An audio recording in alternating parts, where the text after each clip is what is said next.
జీవనశైలికి సంబంధించిన వ్యాధులు అంటే మనకు లైఫ్ స్టైల్ డిసీజ్ అని అంటామండి మనం. వీటిలో మనం సర్వసాధారణంగా చూసేది డయాబెటీస్, మధుమేహ వ్యాధి. రెండవది రక్తపోటు, హై బ్లడ్ ప్రెషర్కి సంబంధించింది. మూడవ వ్యాధి ఒబేసిటీ, ఎక్సెస్ వెయిట్ గెయిన్, అంటే బరువు ఉన్నది, ఎక్సెస్ బరువు, అధిక బరువు. సో నాలుగవ సమస్య మనం కామన్గా చూసేది ఏంటంటే ఎక్సెస్ కొలెస్ట్రాల్, బ్లడ్లో కొలెస్ట్రాల్స్ లెవెల్ బాగా పెరిగిపోవడం. సో ఇవి మనం డే టు డే ఇప్పుడు లైఫ్ స్టైల్ డిసీజ్ అనేది డ్యూ టు అర్బనైజేషన్ అంటే మనకు వ్యవస్థ బాగా ఇంప్రూవ్ అయ్యే కొద్దీ లైఫ్ స్టైల్ డిసీజెస్ అంటే మనము కొని తెచ్చుకునే వ్యాధులు అనమాట. అంటే నాన్ కమ్యూనికబుల్ డిసీజెస్ ఇవి అంటారు. సో ఇవి ఈ మధ్యకాలంలో చాలా ఎక్కువగా పెరిగిపోయినాయి.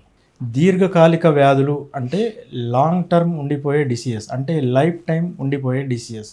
వాటిలో మనం కామన్గా చెప్పుకోదలిగినవి డయాబెటీస్, హై బ్లడ్ ప్రెషర్, రక్తపోటు, ఎక్సెస్ ఒబేసిటీ అంటారు, అత్యధిక బరువు. సో గుండెపోటుకు సంబంధించినవి ఇవన్నీ కూడా కాంప్లికేషన్, ఈ లాంగ్ టర్మ్ ఉన్న దీర్ఘకాలిక వ్యాధుల యొక్క పర్యవసానాలు. సో వాటి వలన మనకు రెండు రకాలుగా ఇబ్బందులు కలుగుతాయి. ఒకటి ఆర్థికపరమైన ఇబ్బంది, అంటే ఫైనాన్షియల్ ప్రాబ్లమ్స్. రెండవది ఫిజికల్ సఫరింగ్, అంటే మన శారీరక సంబంధించిన సమస్యలు. సో ఆర్థికపరమైన సమస్యలు ఎలా అంటే ఈ డయాబెటీస్ అనేది, రక్తపోటు అనేది ఇవన్నీ కూడా పర్మనెంట్గా ఉండే జబ్బులు కాబట్టి వాటికి లాంగ్ టర్మ్ పైన మనము ట్రీట్మెంట్ చేసుకోవడం, దాని గురించి టెస్టులు చేసుకోవడం, డాక్టర్ని సంబంధించడం, వాటి వల్ల కాంప్లికేషన్స్ మనం మళ్ళీ ట్రీట్మెంట్ని సంబంధించి తీసుకోవడం, ఇవన్నీ కూడా ఫైనాన్షియల్ ఇబ్బందులు కలిగిస్తాయండి.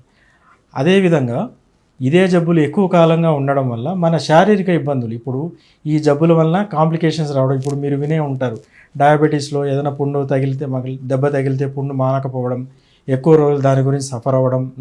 ఈ మనకు హార్ట్ అటాక్స్ వలన ఎక్కువ రోజులు మనము ఆయాస పడిపోవడం, మన వర్క్ కెపాసిటీ తగ్గిపోవడం, ఇవన్నీ కూడా శారీరక సంబంధించిన బాధలండి.